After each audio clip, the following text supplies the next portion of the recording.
Mute. We'll be getting started shortly.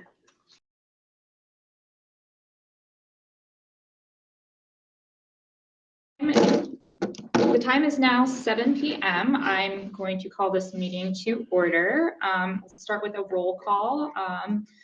Commissioner Hurst. Present. Commissioner Sani. Present. Commissioner Williams. Check if she's online.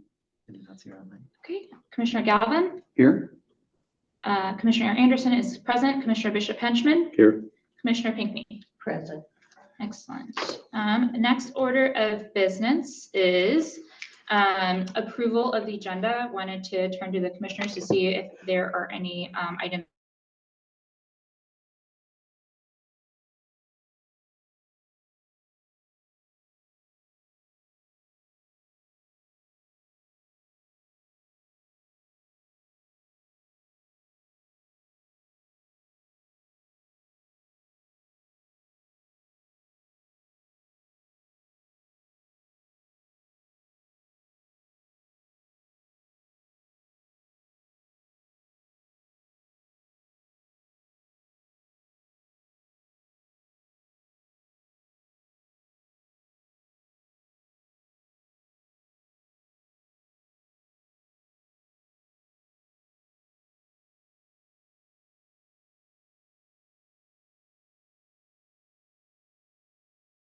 Audio to connect. Audio should be connected. Okay, let's start the video. Okay. Apologies, everyone. We just had a quick technical difficulty. Hopefully, everyone is able to hear us now. If you are not, I guess you won't be able to hear me anyway. But if you can't hear me, write in the chat. I'm sure you will. So the next order of business was the approval of the agenda. Would any commissioner like to add anything to the agenda? Okay, I would like to add one quick item. We've had a request to present from Project Pipes. I'd like to suggest adding that to the other reports or presentations to the section of the agenda under item 11. Are there any objections? Is there any action on that, or is it just a presentation? It's just a presentation. I'm sorry, who is it? Project Pipes. Okay. Who sent an email around. Any objection? Okay, with none noted, I'd like to go back to the matter has been added to the agenda. I'd like to vote on approving the agenda. Any seconds? I second it. Okay. Action. Any objections? Okay, with none noted, the agenda has been approved. First, the next item on the agenda is the approval of the minutes of the January 23rd meeting. I'll turn to Commissioner Galvin for that. Yep, thank you very much. The minutes were drafted shortly after, and copies sent to all the commissioners and posted to the website about a week later. So I'd like to motion to approve the January meeting minutes as drafted. Second. Excellent. Any objections? Or amendments or comments? Or amendments or comments? Okay, with none noted, I'd like to move to approve the minutes of the January meeting. Any seconds? I second. Great. Any objections? Okay, it's not noted. The meeting minutes have been adopted. Next order of business, I'd like to try something a little bit new. Condensed the officer reports and the commissioner announcements. I'll first go to the officers for both an officer report and commissioner announcement, and then turn to the additional commissioners to see if any announcements would like to be made. Would any officers like to make announcements? Want to do a quick treasurer's report? Sure, I'll do a quick treasurer's report, and then I've been encouraged by all of my union colleagues to make sure I keep on talking about union business with the schools. We have a present bank account balance of $31,920.58. We got 3 disbursements all at the same time on February 8th for Q2 and Q3 of 2024. So that is our budget, except for one more disbursement for the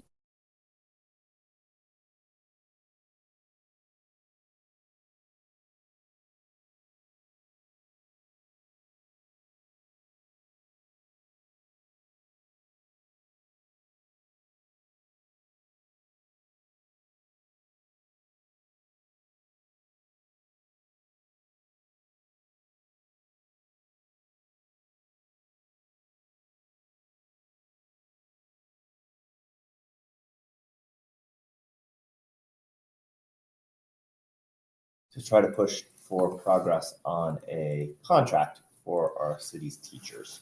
There has been some setbacks in the negotiation process of late, and hopefully there will be progress in the near future. Excellent. Would any other officers like to make announcements? All right, great. Opening up to the floor for other commissioners to make any announcements to the attendees. Commissioner Bishop Henchman. It's not on the agenda this meeting, but it probably will be on the March meeting. So I wanted to, I think everybody's aware of it, but in case not. The Fort Myer plant permit, draft permit has been announced by DOEE, and there will be a hearing on March 18th to hear testimony, and that's also the deadline to submit comments on it. Obviously, this is, while this is within my district, I think it's of interest to probably many of you, probably a lot of people in Ward 5. Fort Myer is a large business that does a lot of good, important work for the city. They also have a large footprint, not only in employment and in kind of engagement with the community, but also in noise and truck traffic and environmental effects. And it looks like, at least in my first review of what DOE submitted, and I'll admit I'm not an expert on it, but that there's been a lot of movement to address community concerns in a lot of different areas. Now, maybe there's more that could be done, and I know there's already a lot of discussions happening with the Civic Association and with Parks and Arts and with our Public Safety and Health Committee. You know, I don't know whether ultimately this is going to be a lot of people submitting a lot of different comments or people coalescing around one set of comments. But you know, I'm happy to be a partner in that effort and to help with it. And I'm already in communication with a lot of those folks. And if anybody else wants to be, we're happy to have you. It does, you know, the March 18th is also the date of our next meeting. I'll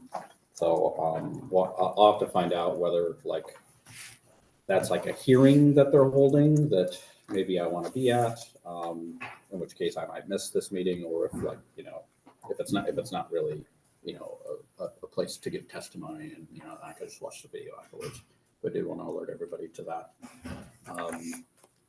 That's the main thing that I wanted to raise, because I know it's come up before, and we've been waiting a long while for this. Great. Thank you so much. Less of a announcement for people, but more of a housekeeping thing. The computer accepted a software update before this meeting, and it has now been crashing several times. I wonder if we want to use someone else's computer to host the meeting as we get to the meat and potatoes. I guess to that, I would move we take a couple-minute recess to get stuff situated and come back to it. Second. Great. Anyone objection? Any objections? Sorry, how long have we recessed? Let's say 5 minutes. So with no objections, we're going on a 5-minute recess to figure out our technical difficulties. Pretty sure it's because you're here to observe how smoothly our technology runs. Did anyone online hear anything? So far? I'll send a message. It says, we've got a question. If no one else can hear us, I was just going to ask a question. I'll mute. I said that they can hear us right now. Okay. Not anymore. Well, I want to announce the recess first.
All right.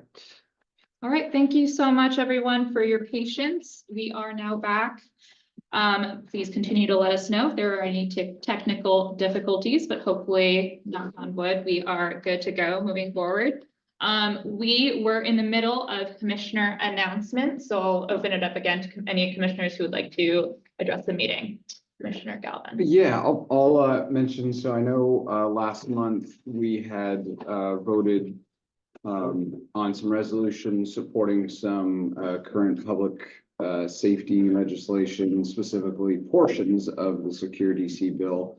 I want to let folks know that the council did pass it, the Secure DC omnibus bill, with some restrictions to it, most which were in alignment with what we had recommended and their own amendments. That was on the first read. There is a second read that's happening, I believe it's March 5th. There are some of those components of that bill that will go into effect after it is passed, others that require funding in order for it to actually be implemented. And I was on a call earlier with the chairman of the council, and he was mentioning that he didn't seem to think that in the current budget environment that those bills would be fully funded.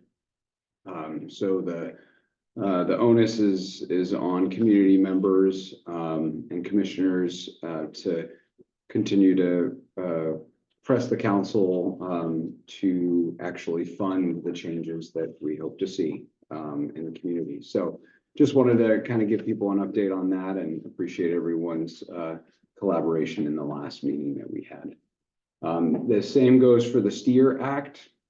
That did pass. That was the one associated with traffic violence in the area, and that did pass the second reading, but it needs to be funded, and it costs something like $77 million, which is a large amount of money given the current budget. Raise more. And it will Collecting tickets. It will eventually collect some tickets. Well, there's $1.6 billion in outstanding tickets, so in theory, yes. But They're gonna lose money doing that. yeah. But the key really is, you know, some of this public safety related legislation and things that we see on a day-to-day basis has to have money and investment behind it. So I want to just kind of let the community know, appreciate everyone's input, but the fight, if we want these things to see change, then we will need to make sure we continue to push for that. That's all I have. Thank you. Great. Would any other commissioners like to make an announcement? No. Commissioner Williams? No. Great. Okay, moving on to the next section, which are announcements from representatives of elected officials. So first I'd like to recognize Mr. Anthony Black from the mayor's office. We could unmute him, please. That would be great.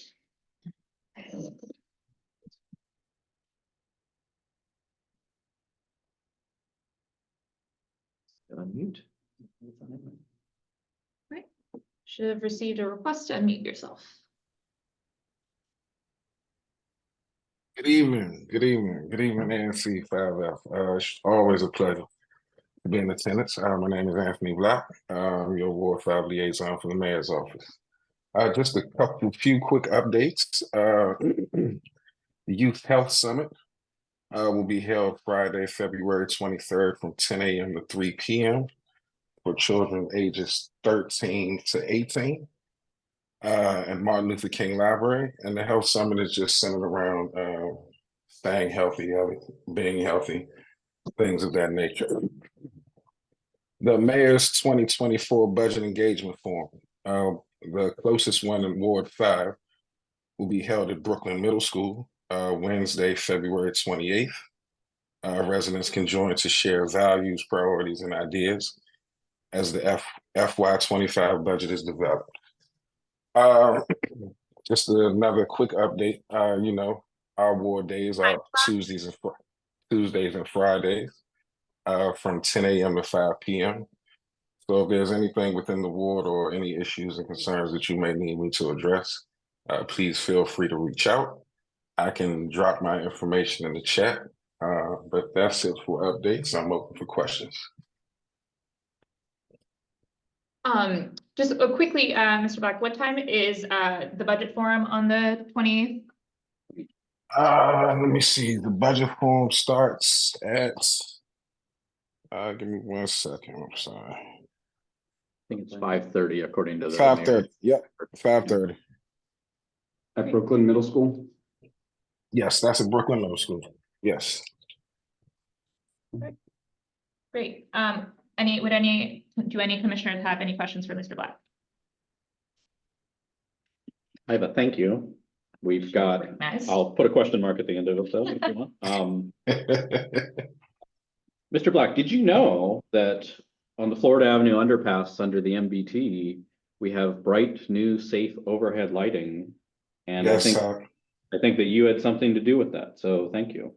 No, very, very much aware. No, we were, you brought that issue and concern to myself a while back, but we've been behind the scenes, really pushing to get those lights up. So I'm just glad to hear that they've been put up. But I was definitely aware. Much appreciated. A lot of great feedback from people taking advantage of it. Thank you. Not a problem. Not a problem. Great.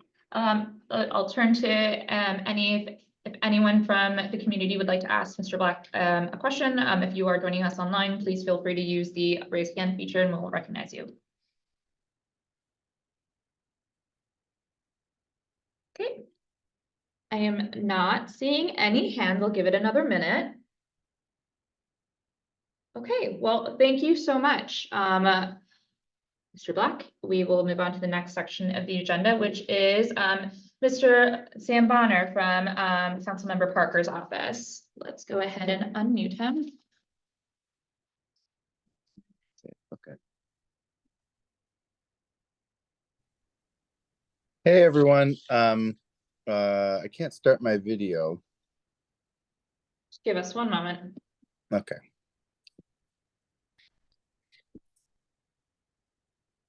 Awesome. Okay. Hello, everyone. My name's Sam Bonner. I live just on the edge of 5E and 5F, and I do constituent services for Ward 5 Councilmember Zachary Parker. I'm going to try and keep this quick, so instead of doing my whole slides, I'll just try and summarize them. I do want to say we need to talk because I didn't realize things had moved around, and both the third Monday and the third Tuesdays both have Bloomingdale Civic or ANC 5E, so we'll have to talk about how to cover all of that. But I did want to give quick updates on where we are from the council's perspective. I'll drop my information in the chat after I'm done. But the quick things I want to give is, one, encourage everyone to look at our year in review, letter from the council member, budget wins, and an overview of what we've done to build healthy communities over the past year. You can go to ward5.us/2023 year in review to see a digital copy of that. And if you'd like a physical copy, feel free to reach out to me. In terms of public safety updates, the big one was that the council unanimously approved the Secure DC omnibus legislation on the first vote on Tuesday, February 6th. There will be a second vote at the next legislative meeting, which should be March 5th. So there might still be some changes.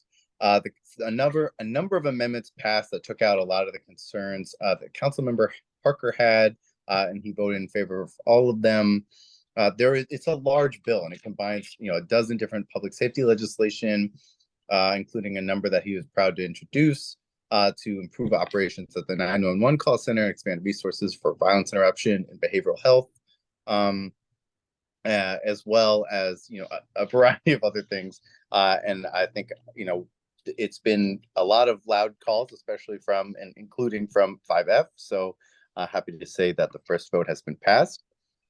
We will have our next Ward 5 monthly public safety call on the last Wednesday of the month. So next Wednesday, February 28th, from 3 to 4:30. It's online. You can register at ward5.us/monthly call. This will feature a variety of both violence interruption groups as well as the CJCC, who put out is part of the Criminal Justice Coordinating Council, which put out a kind of comprehensive plan about public safety. The council members introduced a bill to ban water shutoffs called the Water's Life Bill, so definitely check that out. The council members signed on to a letter to oppose Washington Gas project pipes, which was going to ask for over $500 million, $672 million, to kind of replace instead of just repair their existing infrastructure. And this goes against both our carbon neutral and our health goals as a city, considering the amount of dangerous, both physical and just respiratory, that gas appliances and stuff produce. And then he has a number of other updates about DDOT oversight, which I know is important to us here in 5F especially. But I really want to encourage everyone to look at the upcoming oversight hearings at the DC Council's website. And if you'd like to see those, you can always see what's coming up and what's happened over the past 3 weeks, some programs, events, and stuff. When you go to sign up for our newsletter at ward5.us/news, you can see the most recent one, which has a lot of these updates, and you can click subscribe from there. And encourage folks to go sign up for oversight hearings. It's very easy now to go into the hearing management system and just sign up from there. So there's a lot of important ones coming up, including the Attorney General's Office, the Department of Energy and the Environment, which I know it just came out with air quality permit kind of draft for Fort Myer plant in Eckington, as well as DPR, DOES, and DCHA this week. I will stop there and ask if there's any questions. Great. I'll go to commissioners first and go to the community afterwards. I have a quick question, if everyone will allow me to ask that quick one. Sam, do you mind repeating the part about project pipes? We do have a presentation from someone representing, I guess, Stop Project Pipes, giving a presentation later this meeting. So I think just be helpful to narrate that. Yeah, so if the council members voted. If you could just repeat that piece again, that would be great. So I believe it was 9 or 10 council members signed a letter to the Public Service Commission, which regulates utilities, asking them to just saying that they don't support and discourage the Public Service Commission from authorizing them from being able to internalize those costs and spread them out to ratepayers, especially given that we're trying to electrify. Washington Gas is out lobbying very hard against the electrification. And so this is just a letter that him and I think 9 of his colleagues endorsed. And I think if you go to ward5.us/news, you'll see the most recent newsletter. And I think a little more detail on that, as well as a copy of the letter is in there. Let me find, if I find it, I will drop it in the chat as well. Great, thank you. Any commissioners have any questions for Mr. Bonner? I've got a quick question, that's all. So are all of the gas pipes throughout the city going to be replaced like they are trying to do water pipes now? So the decision hasn't been made. What the Washington Gas is asking for is to be able to spend over $500 million to replace every pipe, instead of spending significantly less to just replace the repair where their leaks are, which would cost less. And what the council members, a significant number of council members, not everyone, signed was a letter saying, hey, don't let them do that. So I think it's still a decision that the Public Service Commission has to make. Is there, just to follow up on that from myself, is there a timeline on that decision? That I don't know. And I'm also looking at this most recent one and I don't see the letter. So I'm going to find it on his Twitter. I'm sure it's there when we tweeted out about it. Great. I'm sure we'll learn more about it later in the presentation, but it just was in the meeting, but just wanted to see what you knew about it. Any other commissioners have questions for Mr. Bonner? Okay. With none noted, I'll move to members of the community. If you have a question for Mr. Bonner or the council member's office, please use the raise hand feature. We will recognize you.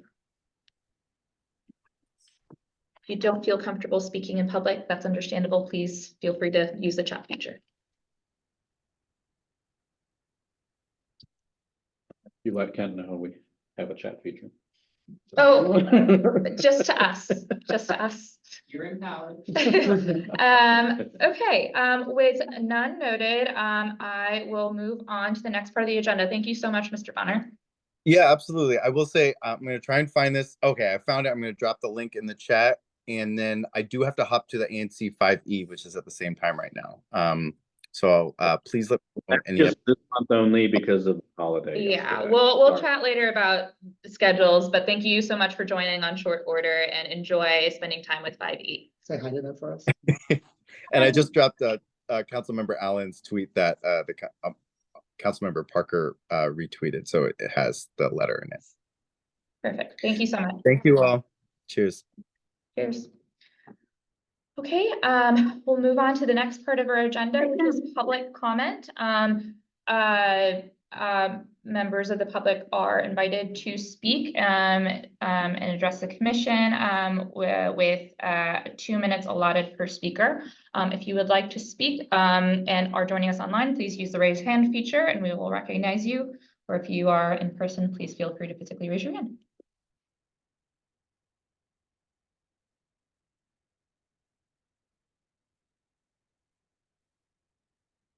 Okay, I'll give it another 30 seconds.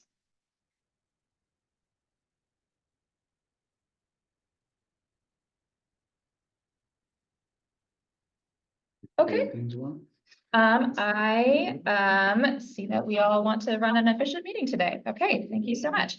Moving on. Oh, okay, we do have a taker. Let's recognize Cheryl, please. And if you wouldn't mind stating your full name for the record, that would be amazing. Thank you so much. Yes, no problem. Hi. My name is Cheryl Jacobs.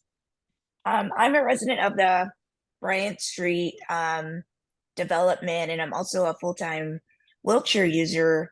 And I noticed when I moved in on the sidewalk opposite the Alamo Draft House, on the sidewalk on the side of same side as Metro Bar, there's not a curb cut out there. It just and it's been made into a walkway. There are hash marks and everything to designate it as a walkway, but if you're on wheels, you have to go down the curb there and there's no cutout. And I was interested in seeing if there's a possibility to remedy that. Would you like me to respond? Yeah, Good evening, Ms. Cheryl. My name is. Hi, good evening. My name is Commissioner Patricia Williams. As we speak, I'm about to email MRP to see if we can rectify that problem for you. Okay, thank you, Miss Patricia. You're welcome. And if you want to put your contact information in the chat, we can make sure that you, Commissioner Williams has your contact information too. Okay, I will do that. Thank you. Would any other members of the public like to speak? Okay, with none noted, we'll move on to the next section of our agenda, which is the consent agenda. If any commissioners would like to remove any of the items from the action agenda, I'll give you a couple minutes to consider the agenda and then just please let me know. I didn't bring Post-its today, but if you wouldn't mind indulging me and just letting me know the letter for this particular meeting, that would be amazing. We'll give everyone a couple minutes to consider. Commissioner, would you like me to make Post-its or? Does anyone need Post-its today? Okay, I think we're good.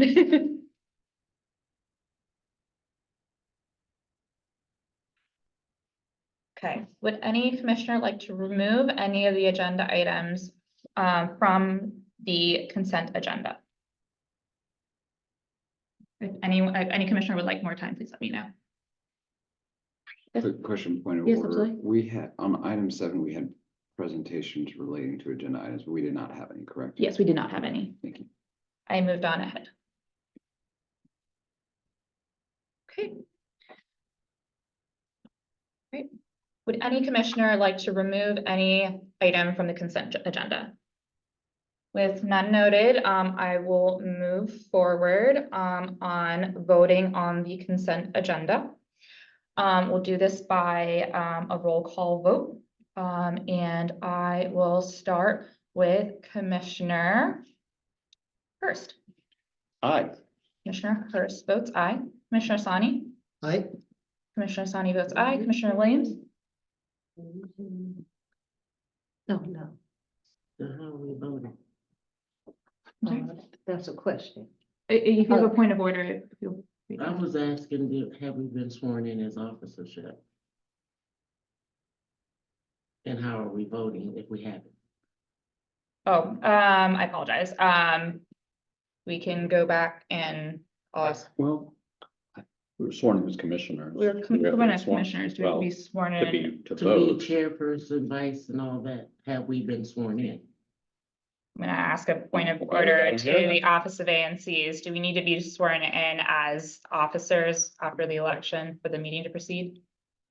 Generally, no, but many commissions do that as a practice, and it may be in your bylaws, so I don't have a copy of your bylaws, so I don't know about I do. there.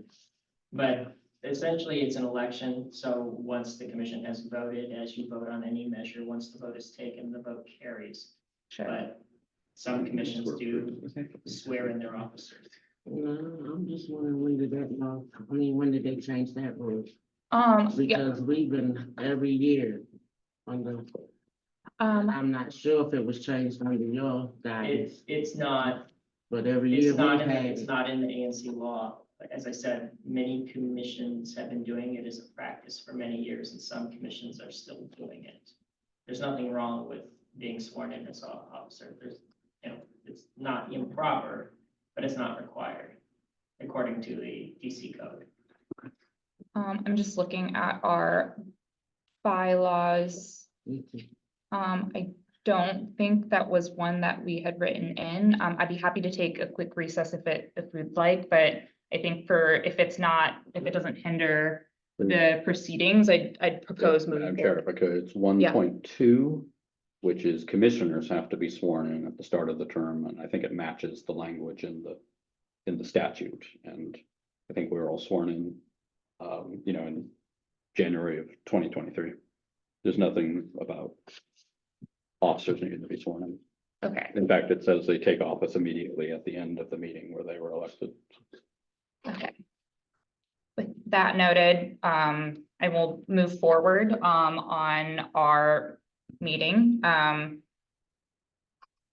So I'll go back to our roll call vote. So just to reiterate, we're currently on item 8 of the agenda, on the consent agenda, where we are voting on the 5 items that are listed under the consent agenda. To go back, so we are currently at Commissioner Williams. Commissioner Williams, how do you vote on the consent agenda? Aye, okay. Commissioner Galvin? Aye. Commissioner Anderson is me, I vote aye. Commissioner Bishop Henchman? Aye. Commissioner Pinckney? I just have a quick question. Yes, absolutely. What does shade at Edgewood entail? Yes. I've heard from numerous constituents that they would like to have shade outside in the outdoor portions of Edward Rec Center, specifically the splash pad, as well as the playground area. In talking to Mr. Dyer at DPR, he said the way it would constitute a capital request, and the way we have to go about this is basically ask them to conceive an idea and then ask for money for it. So this is initiating the process. So we are basically saying you have to respond to us, give somewhat of a great way to at least dignify this, show the need and the demand of the ANC. I asked him actually at last month's meeting where he was speaking, and this is what he suggested we do. So are your constituents talking about shade trees, umbrellas? I'm leaving it to DPR's discretion because I think they have the best understanding of what the surfaces and other constraints of the area are. I've not precluded anything. I've said both natural and man-made, but leaving it to their discretion to come up with what meets the ultimate need. Okay, thank you. Okay. we suspended the rules. We're going back to the roll call vote.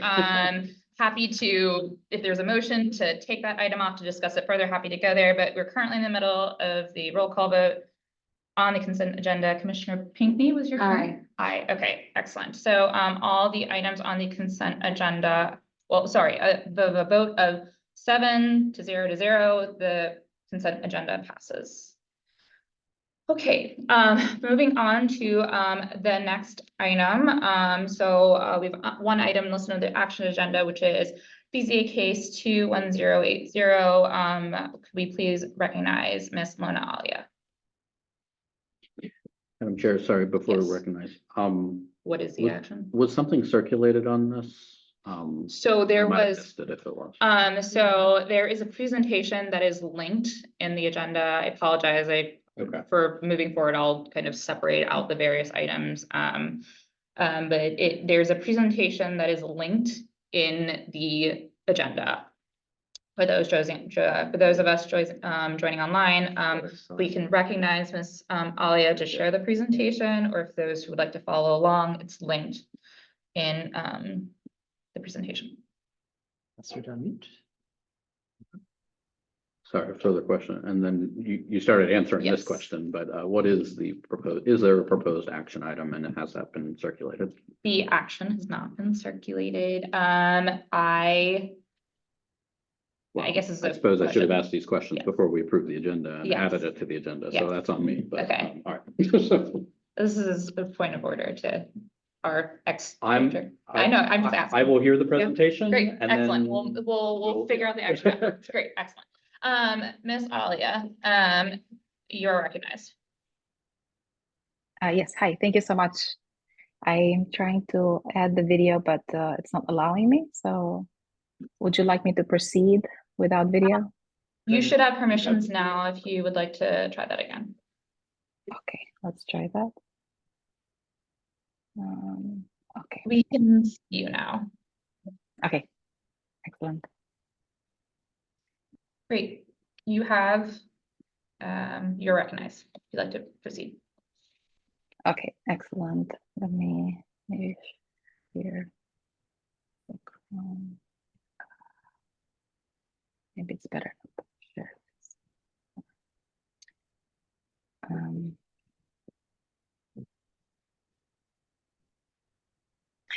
Okay, so I will just read out my statement if that's okay, and then when I'm able to share, perhaps I can show you guys the presentation that I linked.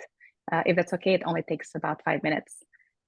So thank you very much for the work that you guys do. I really appreciate being given the opportunity to present here in front of you. I would like to let you know that we purchased our lot, which is an ANC 5F now. It used to be ANC 5E 5 years ago, with the intention of building our home on it. Myself, my husband, and our 2 kids. To say that it has been hard, it's an understatement. As many of you know, alley lots have much more restrictive rights than street lots do, although we both pay the same taxes to the municipality. Street lots come with water and sewer and utilities, whereas alley lots have to bring those, which cost hundreds of thousands of dollars. After putting together plans to build one single-family home, we found out the hard way that the bank will not finance a home whose cost to build is $500,000 more than the appraised value due to bringing utilities to the lot. Therefore, we are asking the BZA to subdivide the lot in order to divide the cost of utilities to bring them to the land. This is something that street lots have by right and can subdivide, whereas alley lots need a 24-foot wide alley to do so by right. The lot has, sorry? We're just agreeing. We're just. Oh, thank you. Thank you. Yeah, we're just letting you know we're listening. We're actively listening. Yeah. Oh, thank you. Thank you. I can't see you, so thank you. The lot has been vacant for as long as the records show because the by right option is only one single family dwelling on this nearly 5,000 square foot site. The best and highest use of the land is for it to be improved within the allowed limits of alley lots. And since the land is so large, 4,600 square feet, it can easily accommodate 2 attached row homes, similar to those bordering the lot on the street-facing side. Lately, it has become a nuisance lot where a ticket was issued from the municipality, and our neighbors have called the police to remove stolen vehicles from the lot. Nuisance lots are not great for any community because they can encourage rodent activity or amplify it from the illegal dumping that occurs on it. And secondly, the public safety is a big consideration here, as neighbors do not want this lot to be grounds for illegal activity that can threaten their safety. Therefore, we kindly ask you for your support so that we can have the same right as you as property owners to be able to subdivide our lot, which you have by right and we do not. One neighbor reached out when we sent out the letters, and they said they'd be happy to support our case. And we are looking for more to support us with those letters of support. I thank you very much, and I would like to open it for questions, unless you want me to show the presentation, which I was unable to for some reason. Were you looking, Ms. Alia, were you looking for permission to share the presentation, just like the permission from Zoom? I think I have the permission. I just let me see if I'm able to show you here. Yes, we can see your now. There we go. Oh, okay, perfect. So yeah, just for reference, our lot is this one over here, the largest one in the area. You can see that these are the houses that are on the street facing. We are on the alley.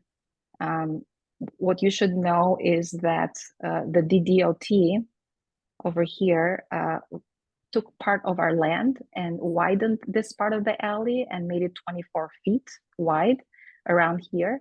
However, the law is that it has to be 24 feet all the way from the street to the other side to be able to subdivide. So that's basically what we're going for with the BZA case, to ask if they can make an exemption of the 24 feet width.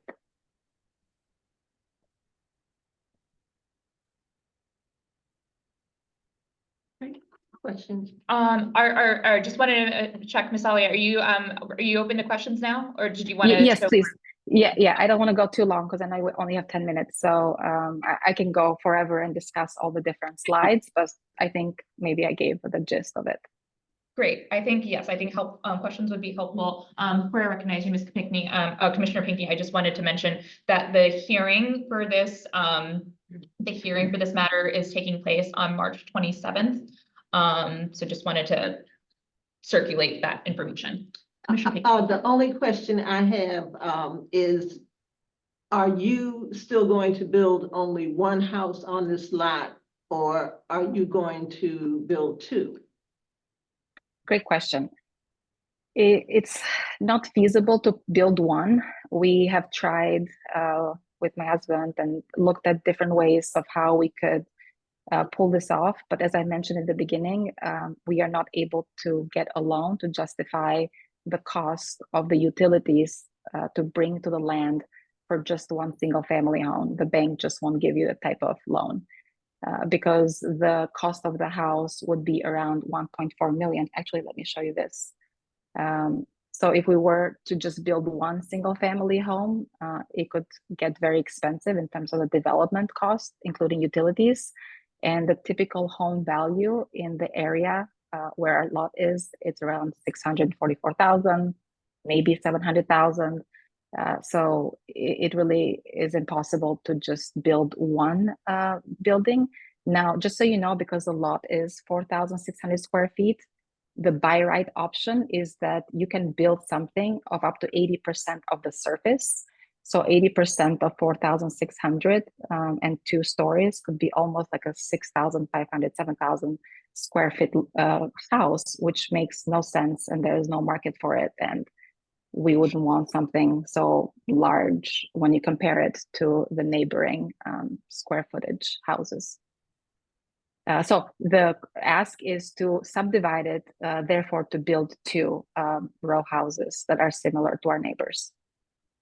So in essence, you will end up with a home you can live in as well as a home you can rent or sell to pay for the home that you're going to live in. Yes, and this is where this comes in. My parents or my brother would probably build with us to get some help there. So that's the idea, one home for us to live in and one home for the parents or my brother and his family. Thank you. Any other question? Commissioner Bishop Henchman. Yes, thank you. And thank you for presenting tonight and for joining us. And thank you for the presentation. It's very professional and has a lot of the information. I had a question on the hearing date, but you answered that one. I guess it's a related question. Is the hearing date also the date that we would need to act by, or is that a different date? I forget what BZA's practice is on that. A good question. And then while you're looking that up, alley lots, people may not notice it in the process, but then once construction starts, everybody notices the alley lot being developed. And it's not always a good reaction. So I wondered if you could talk a little bit more about the neighbor outreach that you've done. Let me add quickly on before you respond on the neighbor outreach part, because I do think that's related to the part of what I would propose. So I think in the last BZA case, it participated in and confirmed in the sheet. I think usually you just have to submit it by 24 hours in advance. So we do have some time to discuss this matter further. I mean, we can talk more about the action, but I just wanted to kind of say that. And Salia, if you want to talk about the neighbor outreach, that would be great. Thank you for looking that up. Yes, since the development of it will come much later, we were planning to first get the approval to subdivide the lot before we put together concrete plans that we can share with the neighbors. Otherwise, if we do that right now, it would be kind of like almost like a pie in the sky, because we don't have the approval yet. And also, I'm sure you know this, but it's very, very costly to spend money on architectural plans for exactly what we envision for our property. And without having the approval of the BZA, it's not prudent to spend tens of thousands of dollars on architectural plans to be able to share. I would love to be able to do that. It's just that it's not in our budget at the moment.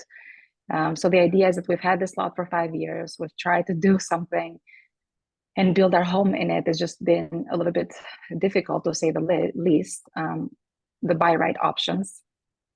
About 3 years ago, we went for a height variance if we were to build something, but maybe have it a bit higher. So alley lots are allowed to be 20 feet high, and I think street lots are maybe 25 feet or 30. So we're asking about the same thing. That didn't work out. However, yeah, I mean, we're basically coming here to get your vote as the ANC if you think this would be good for the area to be developed. And if we have your support, and if you tell me like, yes, you have my support, but you need to do XYZ, we will do that. I just hope that you also understand our position, where we don't have the resources to be able to show all of these plans without first having some type of approval, which would be just to subdivide the lot. I'm gonna go to Commissioner Pickney first. I have another question. Has any of this information been shared with the immediate community? Do they know that you are actually going to build 2 houses instead of 1? Yes. So they're okay with this? Well, I mean, a letter was sent to everyone within, I think, a certain distance within our, I think that it's required by the BZA. So basically, we had to get all of the addresses of our neighbors and send them the case. They're able to review all of this online. Every single piece of documentation is there. so anyone is able to look at it. That's why I said one of our neighbors reached out without me knowing or reaching out to him, and he's like, hey, I saw you, I got the letter from you guys, I see what you're trying to develop, I'm happy to support if you need my support. So I assume that everybody has received this at least a month ago. And yeah. People often receive letters from the government. Sometimes they open them, sometimes they put them aside. I mean, have you had any face-to-face contact with the folks living in the immediate area of this alley lot? Those homes that back up to this lot? Yes, we have. I mean, we know our neighbors that back up to our lot. Actually, our neighbor recently submitted an offer to potentially purchase our lot. However, yeah, that's like a private matter. But yes, however, we did not go door to door because we have done that before, and we have found that people don't answer the door. And in the past, when we've done a BZA case, we've been very successful with sending out these letters that are required for the BZA case to proceed. And we've gotten feedback that way. So I was hoping coming here to the ANC meeting, we could also collect some more support and have those face-to-faces with the neighbors that are willing to support it. I'll go Commissioner Bishop Henchman and Commissioner Galvin. Yes, thank you. And thank you for sharing all this information. It's helpful. I did pull up the record and it looks like the 200 footers were notified in November. So that is in there. Of course, yeah. I don't think we put it on our agenda. Well, we didn't put it on our agenda until today, I think, or at least in the last couple of days. You know, people may know that something is in the works, but may not know who they're supposed to go to or what they're supposed to do with that information. You know, I've walked by this before. It is, I mean, it's a nuisance lot right now. And I do recognize that by right, you could build a mega mansion and there's nothing, you know, and they'll give you the permit to build the mega mansion. And, you know, an additional unit of housing maybe is beneficial to that. But what I might suggest is, because we have some time, the hearing isn't until after our next meeting, that we schedule this either for the zoning committee or for the full commission again on March 18th. Well, I mean, whatever we do, it'll have to come back to the full commission. Yeah. And then, you know, make sure that people know if you have opinions pro or con on this, that's where you can take them. But, you know, I'll defer to you, Commissioner Anderson. This is in your SMD on how you would want to approach it. You know, if this had more than a couple days notice that we would be on it, I might think differently. But and if it wasn't an alley lot, I've heard from people on alley lots, they can be controversial. So, well, I did have a conversation with Commissioner Jennifer over a month ago. So she asked me if I wanted to maybe present in February. Sorry, in January, but it was kind of like a last minute thing. So I was hoping that coming here today, we would have ample time for this to potentially be voted on, just because we have two kids. And this item was added when the agenda was released, just through technical difficulties. I think it was like a day late in being announced, but it was announced. The presentation didn't come in until, I think, my yesterday. mistake. And I know we've had issues with this file where it was coded 5E instead of 5F, and that's. And there's been a little bit of, I think originally, because the case started with 5E, there's been some clerical errors. But yes, let me go to Commissioner Galvin. Yeah, thanks, Celia. So I also, you know, agree with a lot of the other commissioners that, you know, this area is I probably walk it once a week, so I see it pretty often, and I recognize that area is mostly, it feels like it's mostly dirt, but I don't know how long the actual lot is, or how. Could you bring that up again and show me? And the reason why I'm hesitant to provide a full-throated endorsement of something like this is because of the green space that's right behind it. The maturity of some of the trees that are there, I feel like that is one of the few areas in Eckington proper that actually has some pretty significant heritage trees. But I don't think you guys would be affecting that. I just wanted to kind of ask that question and then ask maybe where utilities are being held or where the utilities would be proposed to come through. I know they just recently redid that entire alleyway. Yesterday, I reported a carjacked vehicle that was in the back there. So yeah, it's definitely an area where stolen cars are dumped and trash is dumped. And I'm sorry that you have to be the bad end of that. My big concern is really about the greenery that's there and what it provides to the neighborhood. Yes, actually great points there. I can address both of them. The greenery that's there, actually, it's on the border over here. So there's nothing within the space that would be developed that would affect the trees. I have some pictures here I can show you. I don't know if I can upload these, but I'm not sure if you can see this picture that I took. If you email it to us, we can also circulate them too. Okay. Yeah. Okay. Yeah. It's interesting because it actually is asphalted all the way up. So there was a time perhaps that somebody was using this as a driveway to maybe another place. So it's not as green as it seems. Like from the front, yes, there's a lot of shrubs that usually get removed, and then it looks very clean. But that requires obviously a lot of cost to keep doing that all the time. And right now it might look kind of like shrubbery, but there's not green like many trees. There's actually trees. Yeah. Okay. There's actually like 2 trees that I can show you here, especially now in the winter that's bare. You can easily see, because in the spring it might look very full. And the trees are not at all within the lot here. They're like in the border over here. There's 2 over here, 2, 3. I can send you that picture. And then the other part was the utilities, where the utilities would come from. Yes, so the utilities, basically when we purchased the lot, we went to Brian McDermott, the head of DC Water.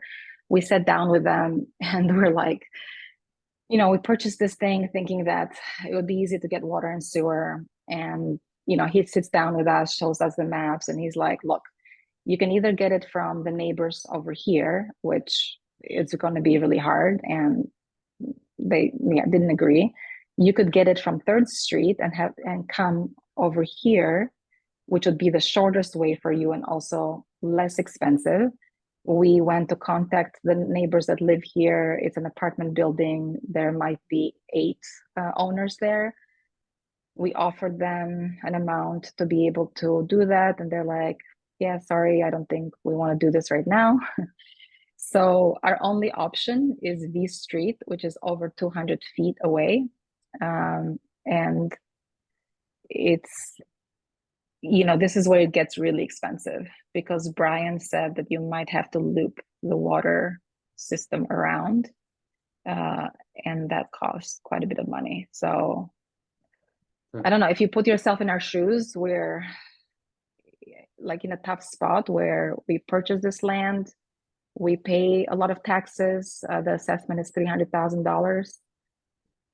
And we're just trying to figure out like, what can we do without accepting like a lowball offer of like half the price that we paid, So Understood. Thank you. Point of order. I think we've exceeded the discussion time on this item by a little bit of time. I proposed extending the time by 5 minutes just to wrap up this discussion. Any seconds? Second.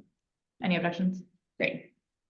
So when I'm correct, when I'm wrong, I say I'm wrong. I thought we had not given notice on it because I didn't go back far enough. But you emailed us, everybody including the zoning committee, on January 27th that this item would be on the February. So to the extent I implied that, this was not notified, the reason was because I didn't go back far enough, so. it was- So noted for so- the record. Just kidding. Any other, I want to make sure to go to the public. Any other comments from the, or questions from the from commissioners?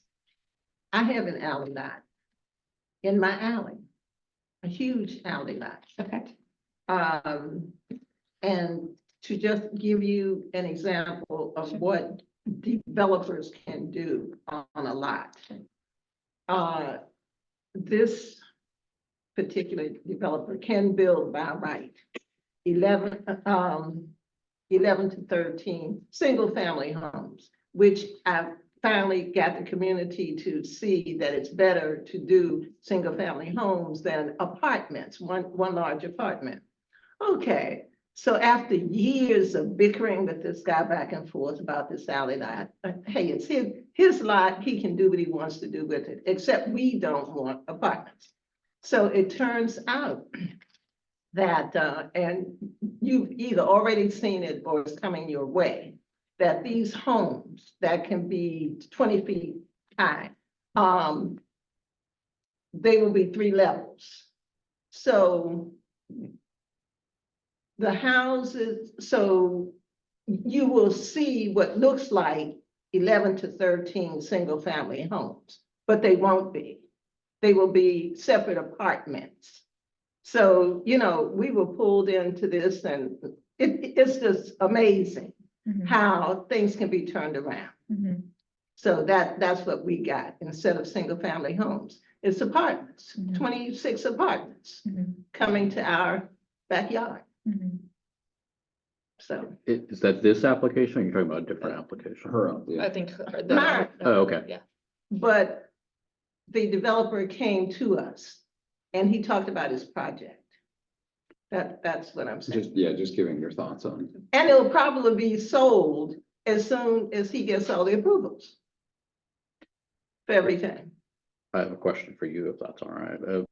For Based on that experience, Uh-huh. what would you, like, what's going through your head on this? No, I'm just. Oh, no, I sharing know, with but like, you, you know, that's all. based on like, Oh, what would you have done differently in that scenario? What should we keep in mind for this one? Well, first of all, if I purchased some property in Washington, DC, especially in alley lot, I would know all that I'm telling you now. And I would come to you, and get all the approvals I could get. There is no guarantee that I'm going to do what I tell you I'm going to do. There's no law that says that I can't have to. Right. So again, what we're seeing is 2 single-family homes could very well be 2 single-family homes, but it also could very well be 3 different units at each home. And that's why people hire zoning lawyers and everybody to tell them everything they can do. That's all I'm saying. Yeah. Thank you for that. Miss Lilia, do you want to respond to that? No, I hear you and completely agree with you. We are not developers. We are just, you know, regular people like all of you guys here. That's why we didn't hire lawyers, because also we cannot afford to spend tens of thousands of dollars to have somebody speak on our behalf and get all the approvals. As I explained, you know, if you want, you can put in writing there, like, yes, we approve this, but they can only have 2 single-family homes. I'm okay with that. I'm not planning to do apartments. It's just not what I was looking for at all. In addition, I just wanted to let you know that because this has such a steep grading, the 2 stories are not going to go beyond the first floor of the neighbors behind. So it would not be any issue for them to be able to, you know, have light and have all of these things. The same with a single family home. So I just wanted to address that, like even the, you know, 2 single family homes. And sure, I could have gone for like 3 or 4, because I mean, by right, you can subdivide a lot and it has to be 1,800 square feet. So potentially you could have 3 here.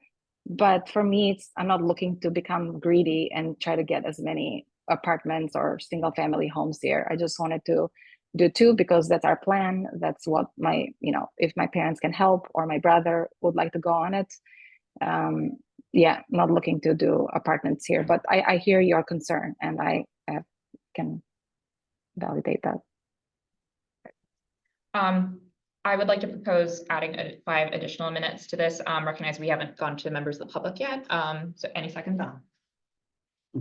No, are there any objections? Great. Quickly before we go, move to the members of the public, I recognize I had added this to the action item for the agenda, so I wanted to quickly kind of add context to the actions. I propose referring this to the zoning committee, but I did want to make sure that Ms. Aaliyah was here to present and to provide this context. I do think we've kind of set a tradition for a precedent for BZA cases to be presented at least twice to the ANC before taking taking a vote on it. So this is kind of the first step in that. But I would love to, considering the intricacies involved here, to refer it to the zoning committee. Ms. Leah, if you'd like me to host an SMD meeting, I'd be very happy to do that. I've done that for BZA cases in the past. Also, I just wanted to, I know we've gone through the process relatively recently of some other BZA cases, but just as a reminder, members of the public can sign up as a witness or also register as a party. To become a party, there are some additional requirements which are available on the we can share the link on how to do that, but just wanted to kind of put that out there as well.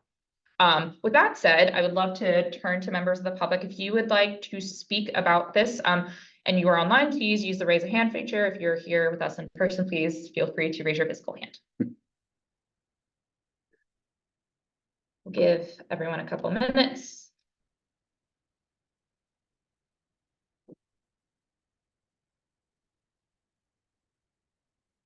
You've been at this long. Okay, I do not see any hands from the public. Okay, great. Just point of order to my trustee, former chair. Do we need to vote on referring things to committee? No, right? And also You can if you want. I don't think, I mean, you don't need to do anything to not vote on something. You just not vote. But if you wanted to, I think I'm just going to refer it to committee. Thank you, everyone, for your graciousness as I go through my first meeting as chair. For all my questions. Okay, excellent. Before we close our discussion on this, just turning to my fellow commissioners, any other questions? Okay. I just want to thank the applicant, and you know, we need more housing. I'm glad that we're building it. Alley lots are tricky, and you know, we're always sensitive to making sure there's neighborhood input, and I do appreciate, you know, the reality check she gave us, that like, look, you know, I'm not trying to build, you know, the Empire State Building on this alley lot. We're just trying to make something that works for everybody, and hopefully we can get there. I think I just saw a hand. I did too, but I don't. But it may have disappeared, so I'll give that person perhaps another second to reappear. But yes, I did want to reiterate, thank you so much for making the time to present with us. I know it's been quite a journey that you've been through from the last time we spoke, but thank you for your patience. And yes, I do not hand again, but go ahead. Sorry, Jennifer, what would be the next step here? So you said that now there is a new way that you guys do this, where we have to present twice the BZA cases versus one time and vote? What I'm proposing is that we'll refer your case to our zone. So we do have a zoning committee at the ANC of neighbors who are particularly interested in zoning matters to kind of come together, ask questions. If you'd like to join that meeting to speak with them, I think that would be great too. The second thing that I was proposing is, if you would like for me to host a smaller meeting of just the folks in our SMD, perhaps your immediate neighbors, to help bring that conversation together. Might even be able to combine it as. Yeah, we could also potentially just combine it as one meeting so that it's more streamlined. I think based on the comments I'm hearing from my fellow commissioners, I think the hope is that we do some additional outreach to the immediate neighbors before voting on this matter. And particularly given that your case will be heard after our next meeting. I think our plan is to hopefully So I think the other thing that other context I think that I shared in the last time we spoke is that the ANC can also support, not support, and also not take action. So I think this was the first step in us like hearing the case, considering it, and we'll wait until next meeting We'll make the deadline. Yeah, we'll definitely make the deadline. We're not delaying by any means, but since there is time before your next meeting, I think it is prudent to take this time to consider the matter further. And just to add, I misspoke earlier when I suggested maybe there was a process or, a step of the process that was skipped. That said, it's in everybody's interest, including the applicant, that we be do as much outreach as possible. We do it completely by the book, because great weight means just that. And if the BZA decision rests on that, we want to make sure that we did it right. I agree. Okay, great. All right, well, thank you so much. We'll be in touch following the specifics of the next steps. Okay, thank you guys. Thanks for making the time. Okay, moving on to the next part of our agenda, we have committee and task force updates. First committee, Ms. Coughlin on the alcohol licensing, and I think it's now the alcohol licensing and cannabis committee. Ms. Coughlin, you have been recognized.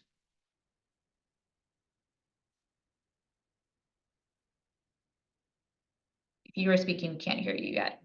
She is muted, but weird. Now can you hear me? Yeah, yes. We can hear you now. Oh, I got new headphones and now I don't know how to use them. So, hello. Yeah, the alcohol and cannabis licensing committee met last Tuesday. We always meet typically on the second Tuesday of the month.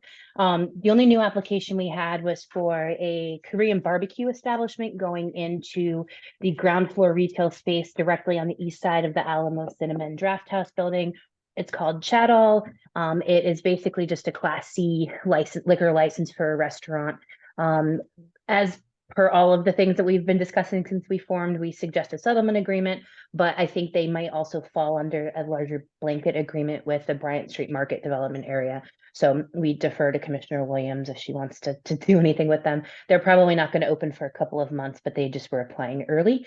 And the other thing that we discussed was Commissioner Galvan forwarded an article about emergency legislation that was passed by the DC Council to attempt to regulate, or at least to get unlicensed cannabis distributors and gifting shops to register and get licenses. This legislation authorizes ABCA to give warnings, fines, and cease and desist orders to unlicensed businesses that haven't applied to the medical cannabis program. They opened up an amnesty period to allow existing cannabis shops that were unlicensed to true up and get registered. This closed at the end of January. There was about 40 establishments total that applied, including one in ANC 5F, which was Cloud 9 on North Capitol Street. We know of at least 2 other unlicensed stores in 5F, so Trending Leafs at Lincoln and Rhode Island, which is Commissioner Galvan's single member district. And a new one should be opening very soon called Maven at 4th and Rhode Island in Commissioner Bishop Henchman's district. As emergency legislation usually only lasts 90 days, the committee discussed creating a resolution for our ANC in support of having the council pass this effort as permanent legislation so that we can better regulate what these gifting shops are doing and how they are impacting their neighbors. So we're going to be working on that. And then just as a reminder, we meet on the second Tuesday of the month online, though with the ANC meeting moving to the third Tuesday, we might need to move that just so that we can give ample notice to the ANC on any outcomes of our meetings. If we kept them on the second Tuesday, that effectively puts us almost a month behind in making any decisions. So we also have a community feedback form for neighbors to submit support. Sorry, Ms. Coughlin, just for clarity, our monthly meetings will be third Mondays moving forward. Oh, I'm sorry. Thank you. Okay. Well, either way. Yeah. Okay. So third Monday. So yeah, we would probably look to move it to either the first or the fourth Tuesday of the month, just so that we have enough time. But yeah, we have a community feedback form. I dropped a link for it in the chat earlier. This is just for neighbors who have support or complaints about local establishments to give real-time feedback that might help inform the committee when making recommendations on license renewals. This is not a substitute for the official ABCA complaint forms that people should use if there's a violation. And just wanted to bring to people's awareness, ABCA did launch a new portal for complaint forms. They prefer that people do it online versus calling or sending an email. I also dropped a link to that in the chat. And the nice update on this is that it includes geotagging with ABCA establishments to aid the complainants in correctly assigning addresses and specifically wards to the licensed establishments so that the ABCA officials can be aided in their investigations and have correct information. That's our update. If anybody has any questions, I'm happy to answer. And if anybody that is on the call wants to join our committee, we would welcome you with open arms. A quick question, if I may. Yes, absolutely. Yeah. Could you go back and repeat what you said about the Cloud9 organization that's on North Capitol Street? I think it's 1703 North Capitol Street. Yep, so they've been operating, all it was, they actually applied for a license. So they should be getting granted a license to legally be distributing their wares now.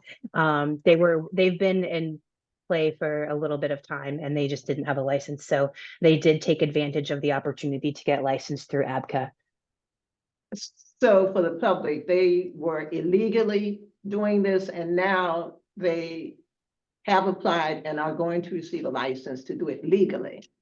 Yes, yep, they were part of that. Yeah, they were one of the 40 people that applied. The illegal aspect of them operating before is kind of semantics, sort of. I mean, technically it's illegal, but ABCA wasn't enforcing anything and they weren't. Yeah, so I mean, part of this emergency legislation and one of the reasons that we want it to become permanent is so that so ABCA and the city can have better control over those places. So yeah, they did make a good faith application to become legal, which is a plus. Okay, from what I have heard, all of this just started. They recently became legal. I'll put it that way. I'm already having problems getting complaints about this Cloud9. So I'll inform the commission when I know more about what's going on there. Yeah, and if you want to send that link that we sent to the Google form to your constituents, it would be good to capture this type of stuff because we can always approach them and just say like, hey, we're having issues. Before we file a formal complaint, let's strike a settlement agreement or something like that. We don't always have to wait until they are their renewals come up or anything like that. But yeah, if that's a good way for constituents to capture their complaints, let me know. I'm happy to send the link to you via email as well. Okay, one quick question and I'm done. Okay, I'm okay. It is all new to me signing settlement agreements on cannabis applicants. I don't think I've done one. Yeah, okay. So I'm used to the liquor license and all of that, but we can actually get them to sign a settlement agreement similar to the liquor license agreement saying what they will and will not do. That is my understanding, having gone through the very limited documentation on the ABCA website around cannabis. They're putting out more and more documents. It seems like every other week or so, but in lieu, I mean, without them having formal jurisdiction over a lot of these places, they're hamstrung by what they can do. But filing a settlement agreement and like the placarding and stuff for cannabis is starting to look very similar to what it looks like for alcohol. So it looks like we can do that, and then that kind of holds them to a standard. So if they violate it, we can, it's a more serious violation than just a complaint. We can always kind of, I don't want to say threaten, but tell them that we want to go to ABCA, especially now that they have a license, and complain about it. And then if they offer them a settlement agreement as kind of a good faith effort, and then if they violate that, then we can go to ABCA and have a little bit more clout behind us. But yeah, very similar to the alcohol process as I understand it right now. If anything changes, I will obviously bring it to the attention of the ANC. Okay, great. Okay, because I thought I had no recourse at all at this time because their placard time ended. So now I know that I do, there's settlement agreements, and you can always do a settlement agreement. Thank you. So I see multiple hands, so I'm gonna try to go in order. I'm gonna go try in order. Commissioner Williams, did you have something that you wanted to ask or say? I didn't hear the end of it. I would just say, did you have a question or something that you wanted to say? Both. Okay. Question. Well, statement first. When I chaired the ABRA committee Mhm. in 5E, Mhm. I made sure that everybody took the training. Even when they started to put the cannabis with them, so that you can get a better understanding. Yes, you can do a settlement agreement for cannabis. 2, far as Bryant Street Market, I emphasize future endeavors as far as their little drinking spots. I'm a 35-year recovered addict, so I don't do that anymore. So their little drinking holes that be coming up is under a settlement agreement. So, and I go and I talk to all the new people that's coming in. And Ms. Cheryl, I will be on that case tomorrow morning. Well, tomorrow afternoon, early afternoon. That's all I had to say. Amazing. Okay, thank you. Commissioner Galvin, sorry, I'm gonna go around. No, I was just gonna respond to Commissioner Pinckney's, that's why this emergency legislation only lasted 90 days, and I think they passed it in early January. So, we have a little bit of control right now, but hopefully they renew this effort. I have trending leaves in my district, and I've already gotten lots of complaints as well. So, I want to see what we can do, and I'll work with the committee to see what options are available. That's it. Commissioner Sani. Thank you for this update, Ms. Coughlin. Would it be helpful for us to get a member of ABCA to come and speak to the committee to better answer what they're looking for in this sort of thing? Because obviously it sounds like they're still developing basically the curriculum for what members of the community should expect for cannabis licensing.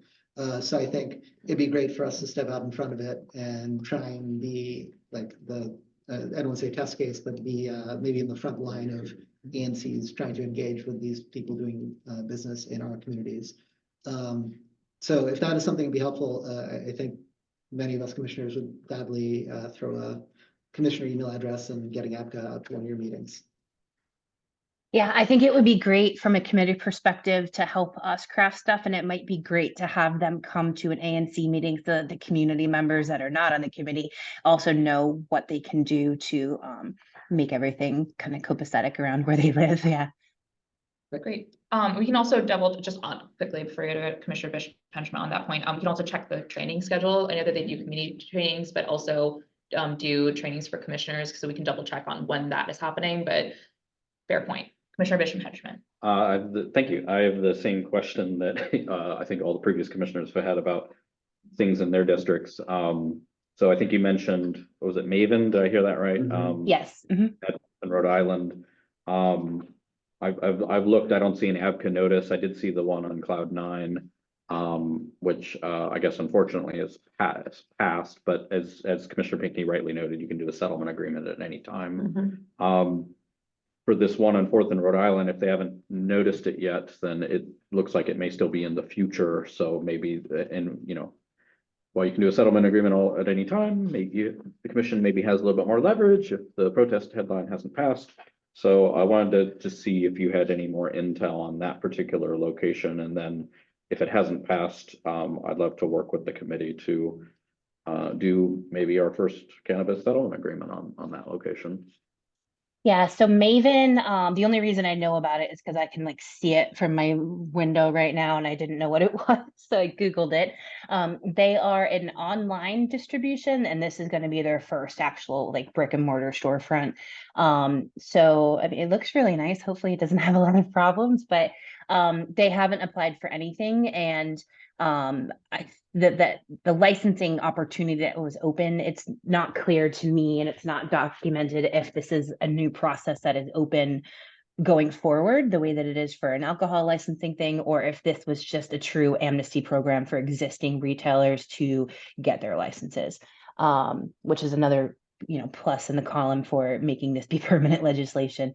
So yeah, haven't seen a placard or an application for them. Of course, when that does come through, we will discuss it and bring it to the ANC's attention, and probably obviously recommend a settlement agreement, as we are doing for everything. But yeah, definitely would like to get out ahead of it, just because it's 100 feet away from my door too, and we already have enough issues in this intersection. So yeah, as soon as I hear anything else, I'll bring that to your attention as well. Well, not having had an establishment like this in my district, I would welcome feedback from the commissioners who have been the recipient of constituent feedback, shall we say, on establishment and what things should be thinking about. We've got a pretty good alcohol settlement template, but cannabis, I imagine there will be some very similar issues, but then maybe some unique issues that we would have to think about. I think part of what I'm hearing is about the age of the young people going in there. I mean, not great, sorry. Sorry, that's not what I meant. Oh. So many gaps during this meeting. Glad it's being all recorded. Yes, absolutely. That is a fair point. Okay, I want to go to and Ms. Coughlin, let us know. I think Sarah, who works at APCA, has been very responsive in the past, particularly regarding alcohol issues, but there's specific questions that need to be answered. Please let us know, and we can help push on that, and also kind of get a broader conversation on the issues related to cannabis addressed, either in a training or in a conversation or a presentation to our meeting. But I don't think I've gone to the members of the public yet, so I just want to see if anyone has a question for the Alcohol Licensing Committee, or sorry, Alcohol and Cannabis Licensing Committee. I have one quick comment, Well, not a yes, question. yes. Sarah Fashbaum has a counterpart that handles cannabis. Oh, even better. Applications and everything. I can't think of his name right now, but I'll send it out as soon as I can. Great. That I can say great too, because that is truly great. Excellent. Amazing. I don't see any hands from the public, so I will move on to, is there anyone who'd like to present from the Community Engagement Committee? I think we are still in the process of standing that up. If anyone would like to volunteer to be chair of that committee, please let us know and we will get that rolling. As a reminder, we kind of bifurcated our Public Safety and Health Committee and Community Engagement Committee, so that is still looking for leadership. So please let us know.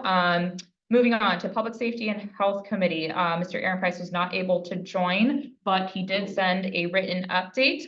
So I will quickly read this out unless there are volunteers. I'll do it. Oh, Commissioner Galvin wants to give their update. You're very welcome to. Sure. Thank you so much. So thanks everyone.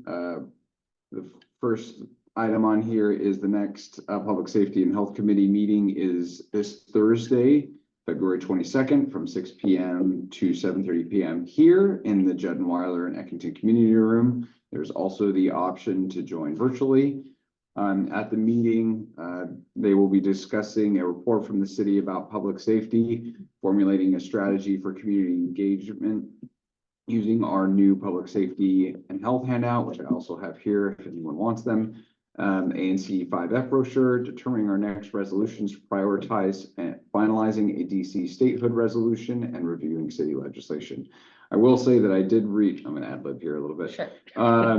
That I did read the report from the city about the public safety from the National Criminal Justice Commission on the challenges with crime in DC proper and some of the challenges with that. And I strongly encourage folks to read that. I'm happy to share that and drop it in the chat. Moving on, Item number 3 is Daniel has crafted a resolution relating to the Fort Myers Construction Corporation asphalt plant air quality permit, which is the area located by the Metropolitan Branch Trail. He wants to thank all the commissioners that have already responded with comments or desire to sponsor and co-sponsor the resolution. And he asked that we please review this resolution and send any comments by the end of this month so that it can be voted on at the next ANC 5F meeting. This permit will be receiving a hearing, which we talked about earlier, by the District Department of the Environment on March 18th. And he highly encourages everyone to attend and testify. And I will place that in the minutes. The last item is the community resource of the month is the private security camera rebate program offered by the Office of the Victim Services and Justice Grants. Where residents, businesses, nonprofits, and religious institutions can receive a rebate for purchasing and installing security camera systems on their property and register them with the Metropolitan Police Department. And he provided a link access to that rebate. He says, thank you all very much. Fantastic. And that's all. Any questions from commissioners? Any questions from the public? Excellent. Moving on. Transportation and Public Space Committee, Commissioner Sani. Yeah, thank you. So this month we had a lot of robust discussions around street safety measures that are happening throughout the community. But a lot of our time was also focused on the responses from ANC 5F to the snow that we all collectively experienced in January and the challenges it caused for those walking, biking, and or just trying to transit through ANC 5F. The first of those resolutions was passed by ANC 5F today, so thank you for that. And that was regarding snow clearing on the pedestrian bridge to the metro station from the MBT at Rhode Island Avenue. We are working on additional ones for snow clearing along the MBT and some of the east-west bridges at Franklin and Monroe Street, but we're still formulating specifically the asks there. We are also continuing to feel kind of additional feedback from the community around places they'd like to see the committee kind of focusing in terms of dangerous intersections or otherwise gaps in existing infrastructure. Our meetings are the first Tuesday of the month. Our next one will be March 5th at 7:30 p.m. online. You can find more details at anc5f.com/committees. Excellent. Thank you so much. Any questions, comments from commissioners? Commissioner Williams. Yes, Commissioner Sani. When you do resolutions pertaining to the MBT, can you let me know when it is? Because I do have part of that in my single district. Certainly. I was assuming the emails I sent out with the documents to the full member commission body were sufficient, but I'll be sure to be quiet about that, but I don't get all my emails that y'all send out. So is it like an issue with Octo or something? Because no, when I do get it, it's forwarded from 5F, and I'm like, why didn't I get this earlier? So I'm not getting my emails promptly like y'all do. Sounds like something perhaps that we can ask Mr. Face about afterwards the meeting, but let's resolve this, but also we'll talk about your email and make sure that everything is working properly. We do have all the emails that go to ANC 5F, if 5F at anc.dc.gov, auto forwarding to all the members of the commission. So that may be part of that, but let's figure out the email issue because we want to make sure that you're getting all your email, but I'll let you all continue. When's the next zoning meeting? Remind us that, so. When's the next zoning committee meeting? Sorry, TAP committee meeting. March 5th. I'll include I'll use the 5F office alias then if that is something we know works for all commissioners. I mean, let's look into that part, but let's also, it should work if we're emailing all the commissioners, our email should work, but let's try to resolve that separate from this meeting, because we should make sure that everyone's email is working if we're using that as a primary mode of communication. Sorry to jump in. I just wanted to make sure that that was addressed. Any other comments regarding the Transportation and Public Space Committee? I'm very thankful to the committee members. They made resolutions better. I had 2 of them that went through committee the committee this last meeting, and it's not a bad thing to refer stuff to committees. They think of things you didn't think of. So they thought of stuff I didn't think of. I'll put it that way. Any comments, questions from the public regarding TAPS? Great, moving on. Zoning and Development Committee is Mr. Stone. Oh, thank you. Hello. So the Zoning and Development Committee had their first meeting at the end of January. We didn't have anything on the agenda that month, so no real updates there. We did decide to start holding regular meetings on the second Wednesday of every month, which will start next month because this last second Wednesday was Valentine's Day. But so it sounds like for the next meeting, next Wednesday, it sounds like we will have at least one thing on the agenda now, based on the discussion earlier tonight. But yeah, I'm very much looking forward to being the chair and learning more about DC zoning code in the process. Fantastic. Any comments, questions from commissioners first? Members of the public? Great. Do you have a location for the meeting, or will we? It will be here and online. Okay, excellent. Perfect.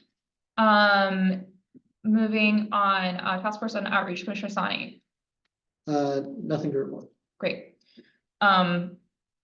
Cool. Moving on, unless anyone has any questions on outreach. Okay. Library Task Force. I will give a quick update on that. I had a really great conversation with Martha. Sorry, Martha, if you're watching this. Martha from who works on community engagement from the DC Public Library System. This was kind of a check-in to see where things were at. So our big update is that the DC Public Library and some members of their team and some of the contractors that they're working with are planning on presenting at our April 15th meeting. Or our April meeting. I'm just gonna double check my calendar before I say April 15th. Yes, April 15th, third Monday of the month. They are planning on presenting there to give kind of a status update on where they're at. We did encourage them to share as much as they can regarding locations. I know that is, I think, top of mind for members of the community. And I think they are excited to hear. I know that they've had ongoing engagement regarding this particular project, but I think they're interested in hearing again from members of the community on what locations might be of interest. I think one that I think that might be of interest is that the Penn Center building, which I think at some point in their last presentation they had said that was that they were not considering it's in a contender again, which would be exciting. But that's my big update, that they're planning on giving a broader update on April 15th. Any Tax Day. Tax Day, yes. The Penn Center, just to clarify, Yes. it goes by different names. That's the ATC building. Also, it's at 4th and R. Yes, thank you for the clarification. But that's, sorry, third and R. But that's just one of the many locations that they're considering. I think at some point they had said they were not considering it. So just sharing that it is one of the many locations that they're considering again. I don't think that there will be a firm location to be announced, just to keep expectations in check. This is still kind of scoping, part of their community engagement. Right now, it's more of what's an inventory of possible sites within the neighborhoods. Okay, he just answered my question. The Penn Center is right there at the trail. Mm-hmm. And if there happen to be a library there, which is what I've always thought, and some others, children are right there at the trail. And if something happened at the library and a child was taken, well, that's, open space to move around with a child and actually take it out of the community. So quite a few of us in my part of Eckington were thinking that was not a good idea from the beginning. We've been, been there before talking about the Penn Center. Then there's something about it possibly being historic. Because at some point, Archives was storing books there, and something happened there before the archives got it. So just a big thing about the Penn Center. Okay, I think that's that's very helpful context, and again, the conversation was basically, we'll give you an update on April 15th. So and like they, so we're I think there was I mean the update. well, and from my perspective, it's like this is the beginning of the process, Yeah. and maybe it's not really the beginning of the process because it's been going on for a while, but like absolutely about where we're gonna put a library. Yeah, absolutely. We know that you're not new to this conversation at all, particularly since it started. It'll be really important to me and probably to other commissioners that we have a really good survey of the community of not just the location, but also what we want in a library. You know, hopefully we can do that with their help. And I mean, that'll be a question I ask on April 15th. Great. So save the date on your calendars, come with your questions. But I've been prodding them every couple of months to ask them, when is the community engagement going to restart? So I think this is the beginning of that reopening of the engagement. Okay. So it's the opening to the opening to the opening. All right. Any questions regarding the library? April 15th. And that'll, and just for clarity, that'll be a presentation as part of our regularly scheduled monthly meeting. Okay. Seeing no hands raised. Someone did chat. Stephanie sent what building? So the building that we were just talking about, Commissioner Bishop mentioned, if you want to repeat the information that you shared, but again, it's not a fixed location. Right. It is. Honestly, I think what this step is it's a list of DC government owned buildings in Eckington and Edgewood. I don't think it's more sophisticated than that. Yeah. But, you know, we'll find out on April 15th if it is more sophisticated. But that particular building, which is one of many possible places, is the Penn Center building at 3rd and R, 3rd between R and Randolph. It's currently got the ATC building. Most people, like, it's the one with the little National Geographic, historic National Geographic thing over its door, but right there at the trail. Great. Any other questions? There was a follow-up. Didn't we get that list last year? Could you clarify the new information? So the new information that I'm reporting is that we're having a meeting, a presentation from the DC Public Library System on progress. I think we did get a presentation last year and haven't gotten an update since. So this is their opportunity to present an update because the planning money didn't hit the budget until this year. Yeah, so we knew this was going to be a long-term process. You know, this is obviously a very large construction process. It's going to take a long time. But I think there had been some chatter about community engagement starting last year, and this is their opportunity to kind of talk more about their plans for engagement, I think, and how they're proceeding forward. So save the date, tell a friend, come with your questions and ideas on April 15th. But again, there will be so many more discussions beyond that date as well. Okay, excellent. Any other comments, questions regarding the library? Great. So next on our agenda is a presentation from Project Pipes. Could we please recognize Anne DeBois? I apologize for not pronouncing your name correctly. Yes. Is this Project Pipes or Stop Project Pipes? It is a presentation regarding Project Pipes. Right. Stop Project Pipes is the name of. That seemed to be on the first slide. Yes. Okay. Just wanted to get. Yeah, that is a very good question. It is. a question. Was that the Yes. last meeting? Thank you so much for your patience. You are recognized for 10 Yeah, minutes. it's the last. I am, oh We can no. hear your thing now. Oh, No. thank you. I was not allowed to unmute myself previously. May I start my video? I Yeah. see. Okay, I'm just going to screen share then and I'll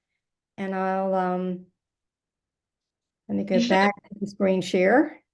Thank you. Yes, you should be a full co-host now, meaning you should be able to turn on your video and share your screen. We can now see your screen. Okay, great. All right, let me do this. All right. Here we I go. like All right. creative. Do I hear someone complimenting the logo? Yeah. Great. All right. My name is Ann DuBois. I'm a DC resident. I'm a volunteer with Chesapeake Climate Action Network. We're part of a coalition opposing Project Pipes. And Sam Bonar gave a good introduction earlier, and I'll fill in the information and answer any questions after this presentation. So Project Pipes is Washington Gas 40-year accelerated pipeline replacement program. We know that gas pipes in DC are old. Some cast iron pipes have been in place for 80 to 100 years, and they're becoming leaky. And so Project Pipes is a program to replace older pipe proactively. In other words, the pipes aren't leaking yet, but they could be leaking in the future. So I'm going to go forward one slide and then come back. I want to point out that on your gas bill, if you're a gas customer, there's a separate surcharge for Project Pipes, clearly marked. And this money is collected every month and paid to Washington Gas so that they can be compensated. They can be paid for this program immediately. There are two parallel pipe replacement programs that Washington Gas operates. One is Project Pipes, which is proactive, and the other is normal replacement, and that responds to emergencies and active leaks. And that normal replacement is covered by the gas rate. So it's funded in an entirely separate way, and it's funded every time there's a rate increase. So I want to point out that Project Pipes Washington Gas gets the money for Project Pipes immediately. And they are now spending much more of their effort on Project Pipes when they can be reimbursed right away than they are spending on normal replacement. And this is according to Washington Gas' own information that they were obliged to submit to the Public Service Commission on their replacement activities. So Project Pipes began in 2014. The second phase just ended at the end of last year. And you can see what the costs are. Now Washington Gas is asking for a third phase, and you can see the difference in the cost. So as Sam pointed out, Washington Gas is now asking for almost $672 million over 5 years. The total cost over 40 years, though, will be over $4 billion. That's in direct cost. And that doesn't count the other costs like financing, taxes, rate of return, and so forth, which could bring the 40-year total to $12 billion that ratepayers will have to pay. I want to point out that the cost per mile for Project Pipes in 2023 was $16 million a mile. That should sound like a lot of money because it is. Project Pipes is very, very expensive. It's about 1.5 times as expensive as pipe replacement programs in other parts of the country. Washington Gas is greenwashing this program. They say the work has reduced greenhouse gases. They seem to be making up some kind of number about how much that reduction is. We can't figure out how they calculate that. The truth is that if the gas pipes are replaced, we are locked into a gas pipeline system. This is one of those situations we have to use it because we've paid for it. And that will carry us long past our stated climate commitment of net zero emissions by 2045. Washington Gas says the program enhances safety and reliability. The fact is that after almost a decade of project pipes, in 2022, hazardous leaks, that's grade 1 leaks that have to be addressed immediately, accounted for over 77% of the total leaks. There is real concern that Washington Gas is not addressing grade 1 hazardous leaks in a timely way. This is not my opinion. There is a petition from the Office of the People's Counsel. As you know, they are the ratepayer advocates in the district. They filed a petition with the Public Service Commission asking for an exhaustive, a complete examination of project pipes, in part because of the fact that these grade 1 leaks are not being addressed. Public health considerations. I know there's been a lot in the media about gas stoves, and I know folks have varying opinions, but I need to say that burning natural gas indoors releases a host of toxic substances. Nitrogen dioxide, for one, is a leading cause of asthma, causes asthma in children disproportionately in low-income and disadvantaged neighborhoods that are already experiencing toxic outdoor air. So the compounding effects of toxic outdoor air in places like Ivy City, for example, and in some parts of Ward 5. And I know Councilmember Parker has real concern about this.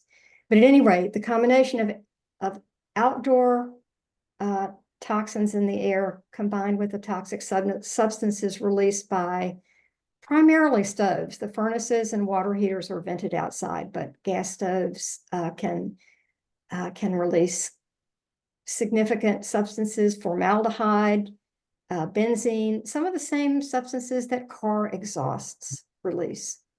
So exposure to these kind of pollutants damages all three, or can damage all three of the major organ systems. Again, lower income residents are disproportionately impacted. And I want to point out that no matter how new or fancy a gas stove is, it leaks, even when it's turned off.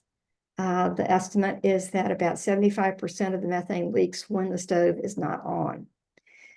So children and the elderly are at higher risk for these public health impacts. Lower income parts of the district are at higher risk as well. So our campaign of advocates, we're primarily, as you can see, we're environmental organizations. We're concerned about the climate. We're also concerned about environmental equity and environmental justice, public health, and economics, because $12 or $14 billion in gas costs to be on the backs of ratepayers probably means the more wealthy ratepayers are going to move off gas and electrify their homes. That leaves lower income ratepayers footing the bill for this gargantuan amount of money. I'm sure there are questions. This QR code, let me say, connects you with a survey or a petition that you can sign. It's very simple. It just opposes project pipes. That contact information is for our DC campaign manager at CCAN. Let me answer questions if I could, particularly maybe about the letter that went out. It actually went out from 11 council members. So all but 2 of the council members signed the letter to the Public Service Commission questioning project pipes and questioning really the future of gas pipes in the district because of the cost, because this kind of activity is in direct opposition to our climate mandates. And again, about the safety of these grade 1 leaks. So let me pause and see if there are questions I can answer. Thank you so much. So I'll go to commissioners first and then go to members of the public. One quick question from me, if you'll allow me. Okay. Yeah. Just to would you be able to kind of talk to, I know you mentioned that there's a timeliness to action. Could you kind of reiterate what that is? And also, I know you had mentioned that phase 3 of this funding is significantly larger than the first 2 parts of the funding. Could you speak a little bit to why the big jump, whether it's just they're kind of doing more work? Yes. So let me take the timeliness first, and then I'll go to the big jump in expenses.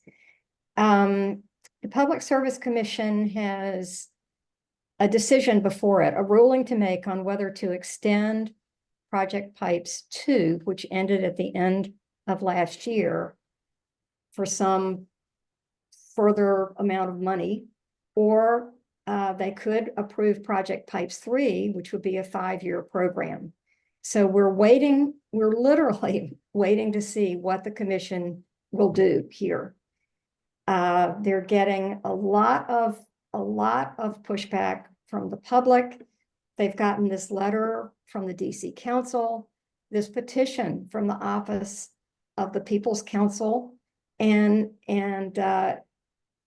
there's a lot of opposition, but we really need all the opposition we can muster, and that's why we're presenting at ANCs, because the advisory neighborhood commissions have a really strong voice in the district, and we would like for the commissions to pass a resolution in opposition to Project Pipes continuing.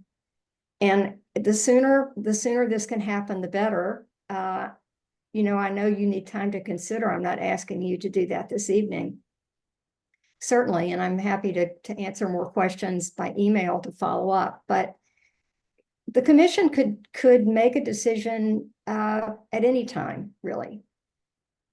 The reason for the big jump, Project Pipes is a moneymaker for Washington Gas. Washington Gas does not make any profit on selling gas. That's a pass-through cost. They don't make any money on maintenance. They make money on laying infrastructure. Infrastructure is the asset for the corporation. And for the speed up at this point in this program, when we're looking at climate commitments that say we're moving toward electrification, we're moving away from fossil fuels, this makes no sense at all. It's a real contradiction. Washington Gas would like to double its number of contracting crews if it could get this amount of money from the Public Service Commission at this point. We'll go to continue on with Commissioner. Thank you so much for that response. Commissioner Pinckney? Can you tell us what project would replace Project Pipes? Because either way, these pipes are old, and at some point they have to be removed. So unless everybody is forced to go to electricity, these pipes are going to be around for a long time. Right. And so as I mentioned earlier, and I want to really answer that question carefully because it's an important one. As I mentioned earlier, there are 2 programs running in parallel. Washington Gas has a normal replacement program, and that program addresses active leaks and emergencies. The Washington Gas project pipes is a proactive replacement. It supposedly identifies pipes to replace based on risk, but not all of project pipes is based on risk assessment. And again, the exorbitant cost, the cost has skyrocketed for this program over the past several years, while at the same time, fewer pipe miles have been replaced. In other words, the costs are going up, the amount of pipe is going down at the same time. So there's real question about whether this program is being mismanaged, whether it's effectively addressing the goal it was intended to meet, which is to replace the leaky pipes in this old gas system. What we would like to see is for the Public Service Commission to call a halt to project pipes and really thoroughly reevaluate what this program is doing, whether it's cost effective, whether it's in the public interest. Meanwhile, Washington Gas has an obligation to maintain safety on the system. They cannot not do that. They have to repair leaks on the system. So I know this is a little bit of a complicated answer. It sounds almost contradictory, but Washington Gas is obligated to operate a safe system under its charter. And it will have to maintain its system, whether it's making a great big profit on laying new infrastructure or it's not. Okay, so. Or actually just a procedural, I think we've the time for this item has elapsed. Would anyone like to extend for 5 minutes? I'll move. There's questions still. Okay, any objections? Okay, great. I want to go back to that last question though about, we're going to be using these pipes for a long time, and we will. The transition to electrification is going to take probably at least a couple of decades. And so the pipes that we need to use need to be kept safe. But the district does have a commitment to be for net zero emissions by 2045. And so we are gradually phasing out the fossil fuel system and moving toward more electrification. Okay, so an electrification system would replace project pipes? That is a tough question to answer. If you want me to answer that honestly, I would say we will probably always have some gas in our energy mix. We may have backup generator need for gas. The question is whether we're going to need a big pipeline system to supply that or not. Commissioner Hurst. It seemed like the amount of money to be spent on Project Pipes Phase 3 is about 4 times as much as on Phase 2. Does that mean that on my Washington Gas bill that the line item for the fee for Project Pipes will go up by 4x if this is passed? It will go up. And in fact, infrastructure costs are going to drive the gas bills up. The cost of gas is pretty volatile, and the cost of gas is probably going to rise. It's forecasted to rise over the coming years, but not as much as the cost of infrastructure. So there's an imbalance there, the infrastructure costs. I hope I'm answering that clearly. Yes. Is it a 4x increase, just like the Project Pipe is a 4x larger? It depends on what the Public Service Commission will approve. They might approve that entire amount. Okay. Any other commissioners wish to have a question or comment? All right, we'll go to members of the public. Does anyone have any questions? Okay, great. And thank you so much. I apologize. We're having a cookie because we're blood sugar and we're having a snack. That's what the laughter is about. It's not about the presentation. Thank you so much. Thank you. Yeah, it was really, really Well done. helpful. And thank you so much for, I appreciate your time and volunteering on, with this campaign. And thank you for making the time to present to us, this evening. And thank you for your patience and spending some quality time with us this evening. Thank you. Much appreciation to you, Chairperson Anderson and commissioners. Thank you for this opportunity. Thank you so Thank much. you. Okay, we have come to well, the next item is appointments to committees or task force. Does anyone have any one that they would like to appoint? Okay, excellent. Then that brings us to the end of our agenda. Is there a motion to adjourn? I have a quick question. Oh, yeah. Wasn't fast enough. Commissioner, you're recognized. It's 9:08. We're usually here till 10:08. One quick question. On the task force. Yeah, absolutely. Are all of the single member districts represented?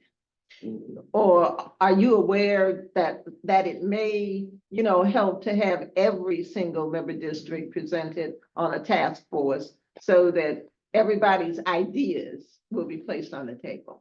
I think that's very, I'll take the liberty of answering that. I think that's a very, very, very important point. And I think that the more outreach that we do to our single member districts to make sure that